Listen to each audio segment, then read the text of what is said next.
Welcome back to FPL Diff Picks, and now it's time to look at all the January transfers in for our Premier League teams. Let's see which ones we can get excited about. One thing I will say is that there are a lot of young players that have been selected here to come either back into teams where their loans have ended, you'll see that from the little asterisks, or they are more experienced players that we can get a little bit more excited about. So the ones I'm most interested in, Fraser Forster, the $4 million goalkeeper, potentially one to replace Dubravka on wildcard. Though obviously I won't be making many second keeper transfers, it's a bit of a luxury move, so I'd say save that for your wildcard. I'm then really interested obviously in Pascal Gross. It feels like he's never been away from Brighton and he's very much back in there.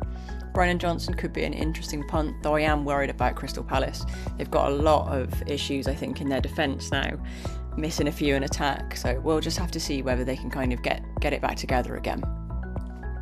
Moving on to the second lot, the ones here which I'm most interested in. So Buonanotte from Brighton into Leeds. He's been good at times for Brighton. I think the same could happen at Leeds. Let's have a little look. Nice and cheap at 4.6 million.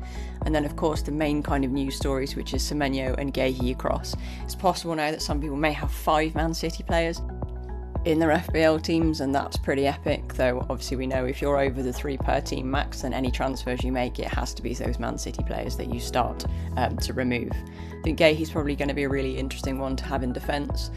I do wonder now what will happen with O'Reilly when we've got other players coming back into the side, like Aitnouri's back from AFCON now. So it's going to be really interesting, and I think we're very much going to see some Pep Roulette in that City side at the moment. So I'm not sure what I'm going to do with my players. And then finally, we'll just call out the West Ham one, so 2 5.5 million forwards there.